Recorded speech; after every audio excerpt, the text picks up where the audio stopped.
যারা আল্লাহর রাস্তায় শহীদ হন তাদের সাথে কিয়ামতের আগ পর্যন্ত কবরে কিরূপ আচরণ করা হয় এবং কিয়ামত পরবর্তী সময়ে তারা আল্লাহর নিকট হতে কি কি পুরস্কার পাবেন। শাহাদাতের তামান্না লালন করা এটা ইমানদারের জন্য অত্যন্ত ফজিলতপূর্ণ একটি আকাঙ্ক্ষা, একটি আমল। যদি কোনো মানুষের শাহাদাতের কোনো স্বপ্ন না থাকে তাহলে তার মৃত্যুটা অনেকটা মুনাফিকের মৃত্যুর মতো। কারণ একজন মানুষ মুখে বলবেন আমি জান্নাত বিশ্বাস করি, আখিরাত বিশ্বাস করি, আল্লাহর সামনে দাঁড়ানো বিশ্বাস করি, তাহলে সে জান্নাতে যাওয়ার জন্য মরিয়া থাকবে না, এটা তো হতে পারে না। শাহাদাত হলো জান্নাত লাভের সবচেয়ে শর্টকাট পথগুলোর একটা, সবচেয়ে সংক্ষিপ্ত পথগুলোর একটা হলো কি শাহাদাত। হ্যাঁ, মানুষের হক নষ্ট করে থাকলে সেটা কিন্তু শাহাদাতেও কুলাবে না, এটা খুব ডেঞ্জারাস। কাউকে অন্যায়ভাবে অনাচার করেছেন, জুলুম করেছেন, হক নষ্ট করেছেন, টাকা মেরে খেয়েছেন, তাহলে এইটার প্রতিকার আপনাকে দুনিয়াতে করতে হবে, তার কাছ থেকে মাপ চাইতে হবে, আদায় করতে হবে। এই ছাড়া আর বাকি সব গুনাহ শাহাদাতের মাধ্যমে আল্লাহ তাআলা মাফ করবেন ইনশাআল্লাহ তাআলা। কোরআনে কারীম আল্লাহ বলেছেন ওয়ালা তাহসাবান্নাল্লাযীনা কুতিলু ফি সাবিলিল্লাহি আমওয়াতা বাল আহইয়াউন ইনদা রাব্বিহিম ইউরযাকুন। শাহাদাতের অন্যতম একটা মর্যাদা হলো শহীদদেরকে আল্লাহ তাআলা বিশেষ জীবন দিয়ে রাখেন। মানুষ মারা যাওয়ার পরে কবরে আমাদের কাছে সে মরা লাশ হতে পারে, কিন্তু তার অনুভব করবার মতো শক্তি আল্লাহ দিয়ে তাকে কবরে জান্নাতি হলে জান্নাতের নেয়ামত, জাহান্নামী হলে জাহান্নামের শাস্তি তাকে উপভোগ করান। এটি আহলে সুন্নাত জামাতের আকীদা, কোরআন হাদিসের আলোকে প্রমাণিত বিষয়। কিন্তু যারা শাহাদাত অর্জন করেন, শাহাদাত লাভ করেন, শহীদ হন, আল্লাহ তাআলা তাদেরকে একটা বিশেষ জীবন দেন যেটা অন্য সাধারণ মৃত মানুষরা পায় না। এই জন্য শহীদ বাহ্যিক দৃষ্টিকোণ থেকে, দুনিয়াবী দৃষ্টিকোণ থেকে মারা যায়, প্রকৃত অর্থে সে আসলে মারা যায় না, সে অমর থাকে। এটা হলো একটা ফজিলত।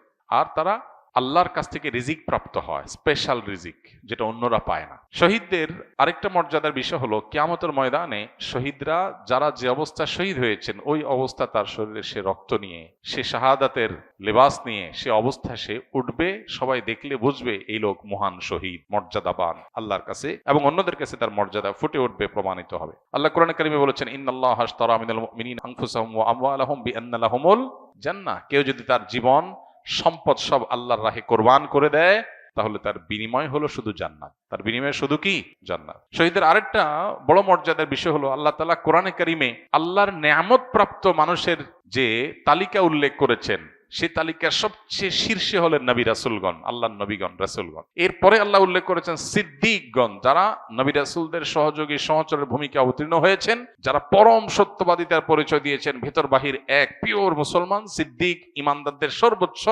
স্তর, নবী রাসূলদের পরে তাদের কথা উল্লেখ করেছেন। এরপরে আল্লাহ তাআলা শহীদদের কথা উল্লেখ করেছেন, রোজাদার, নামাজি, অন্যান্য রোজা সিয়াম পালনকারী, দান সাদকা আদায়কারী, এদের সবার মর্যাদা আছে, শহীদদের চেয়ে বেশি না। এজন্য আল্লাহ তাআলা বলেছেন উলাইকাল্লাযীনা আনআমাল্লাহু আলাইহিম মিনান নাবিয়্যিন ওয়াস সিদ্দিকিন ওয়াশ শুহাদা।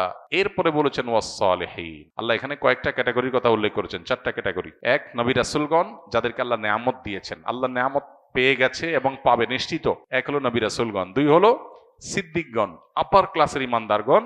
তিন নম্বর হলো শহীদগণ। আর চার নম্বর হলো সাধারণ নেককাররা, নামাজি, রোজাদার, ভালো মানুষ, নেককার মানুষ। এরা পরে, তাদের আগে হলো শহীদদের মর্যাদা। এটা হলো শাহাদাতের আরেকটা ফজিলত এবং শহীদদের আরেকটা মর্যাদা। আর এর বাইরে হাদিসে এও আছে যে কোনো ব্যক্তি যখন শাহাদাত এটা তাকে আল্লাহ তাআলা দান করেন, তখন সে তার একজন সায়েম, একজন কায়েম, রোজাদার ব্যক্তি, একজন নামাজি ব্যক্তি যে সওয়াব পায়, শহীদকে আল্লাহ তাআলা অটোমেটিক সে সওয়াব দান করেন। এরকম শাহাদাতের আরো বহু মর্যাদা রয়েছে। আল্লাহ তাআলা আমাদের সবাইকে শাহাদাতের তামান্না, আকাঙ্ক্ষা, স্বপ্ন অন্তরে লালন করার তৌফিক দান করুন। আল্লাহর সন্তুষ্টির আশায় আমাদের সবসময় শাহাদাতের তামান্না যেমন লালন করতে হবে এবং শাহাদাতের জন্য সিরিয়াসলি প্রত্যাশীও হতে হবে। আল্লাহ আমাদের সবাইকে সে তৌফিক দান করুন। কোন দল বা ব্যক্তি অপকর্মের গুনাহের ভাগ সেই দল বা ব্যক্তির সমর্থনকারী ব্যক্তির উপর বর্তাবে কিনা জানতে চাই।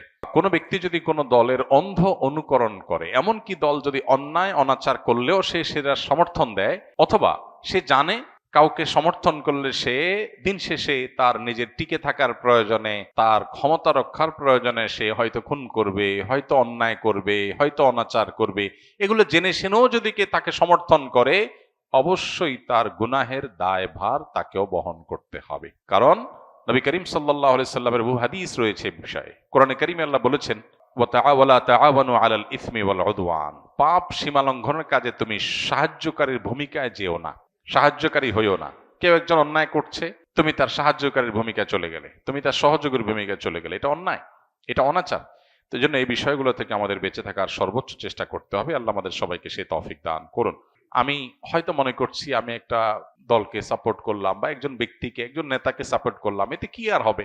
অথচ এর মাধ্যমে যত খুন, যত অন্যায়, যত অনাচার, যত মানুষের অধিকার লঙ্ঘন হবে, যত মাস্তানি হবে, এমনকি ইসলাম বিরোধী কাজ যদি হয়, দেশ বিরোধী কাজ যদি হয়, তিনি যদি দুর্নীতি করেন, তিনি যদি চুরি ডাকাতি করেন, তিনি যদি অন্যায় করেন, চাঁদাবাজি করেন, যাই কিছু করেন অপকর্ম, এর দায়ভার আমার কাছে কম বেশি আসবে, আমাকে নিতে হবে, কারণ আমি তাকে সাহায্য করেছি এই কাজগুলো করার ক্ষেত্রে। অত্যন্ত দায়িত্বশীলতার ব্যাপার এটা। এজন্য দেশ, দেশের মানুষের স্বার্থ, মুসলিম উম্মাহ এবং মিল্লাতের স্বার্থ, এটা মাথায় রেখে প্রত্যেকটা পদক্ষেপ আমাদের নেয়ার চেষ্টা করতে হবে। আমাদের নেতৃবৃন্দকেও আমরা দোয়া করি আল্লাহ তাআলা তাদেরকে আমাদের দেশের কল্যাণে, মানুষের কল্যাণে, মুসলিম উম্মাহর কল্যাণে কাজ করার তৌফিক দান করুন। মানুষের চাহিদা, মানুষের চাওয়া, পালস বুঝে যেন তারা চলতে পারেন। তারা যেন ভিনদেশীদের চেহারার দিকে তাকায় না চলতে হয়। তারা যেন মানুষের চাওয়া অনুযায়ী বা মানুষের মনের যে আকাঙ্ক্ষা, ধর্মপ্রাণ মানুষের মনের আকাঙ্ক্ষাকে যেন তারা বাস্তবায়ন করতে পারেন। আল্লাহ তাদেরকে সেই তৌফিক দান করুন। আমার বন্ধুর বাবা ঘুষের সাথে জড়িত। এই অবস্থায় বন্ধুর কাছ থেকে কোনো খাবার বা উপহার গ্রহণ করা কি যাবে? যেহেতু বর্তমানে আমার ছাত্র এবং নিজেদের অর্থ উপার্জনের সক্ষমতা নেই। আমরা ছাত্র এবং নিজেদের অর্থ উপার্জনের কোনো সক্ষমতা নেই। কারোর যদি উপার্জনের মধ্যে হালাল হারাম মিশ্র থাকে, তাহলে সেক্ষেত্রে এইরকম ব্যক্তির উপার্জন থেকে হাদিয়া তোহফা দিলে সেটা গ্রহণ করা হারাম হয় না মৌলিকভাবে, কারণ হালালও আছে, হারামও আছে। আপনি যদি জানেন যে হারামটা থেকেই শুধু দিয়েছেন, ফিক্সড হারামটাই কামাই করে এনে দিয়েছেন, তাহলে সেটা আপনার জন্য খাওয়া যায় না। কিন্তু যদি সেটা না হয়, তাহলে হালাল হারাম মিশ্র হয়ে গেলে, হালাল যেহেতু আছে অতএব নিশ্চিত হারাম না, এটা আপনি খেলে সেটিকে হারাম বলা যাবে না। তবে ইমানদার সন্দেহ শুবহাতের ঊর্ধ্বে ওঠার চেষ্টা করতে হবে। অতএব ইমানের দাবি হবে এটাকে স্যাক্রিফাইস করা, যে আমি এটা গ্রহণ করলাম না। ছাত্র মানুষ আমরা বেশিরভাগ নিড, যেগুলোকে নিড মনে করি, এগুলো আসলে নিড না। এগুলো চাইলেও আমরা এগুলো ছাড়া চলতে পারি। বেশিরভাগ প্রয়োজন এরকম। সাহাবা ইকরামের জিন্দেগি দেখেন, একটা বা দুইটা খেজুর খেয়েছেন, বাস একবেলা ডিনার বা লাঞ্চ হয়ে গেছে। জীবন কত ইজি ছিল। আমরা জীবনটা কেমন কঠিন বানায় ফেলছি। বা আজকের পৃথিবী, বস্তুবাদের দুনিয়া এমন ভাবে কঠিন বানিয়ে ফেলেছে, বাঁচতে হলে লাখ লাখ টাকা লাগবে, হাজার হাজার টাকা ছাড়া বাঁচতে পারবো না। এটা মানসিকতার ব্যাপার। আমি যদি চিন্তা করি আমি খুব অল্পতে আমি সুখে থাকবো, আমার জন্য সেটা এনাফ হয়ে যাবে। এই মানসিকতা যদি আমরা লালন করি, তাহলে আমরা কেউ আসলে অভাবী না। প্রত্যেকটা মানুষেরই কম বেশি চলার, জীবন বাঁচানোর ব্যবস্থা আলহামদুলিল্লাহ আছে। সাহাবা ইকরাম তো পেটে পাথর বাঁধা লাগছে, আমাদের তো সেই অবস্থা বেশিরভাগ মানুষের হচ্ছে না। সব মানসিকতার পরিবর্তন করলে আমাদের অভাব অনেকখানি দূর হবে ইনশাআল্লাহ। আস সুন্নাহ ফাউন্ডেশন, উম্মার স্বার্থে, সুন্নাহর সাথে।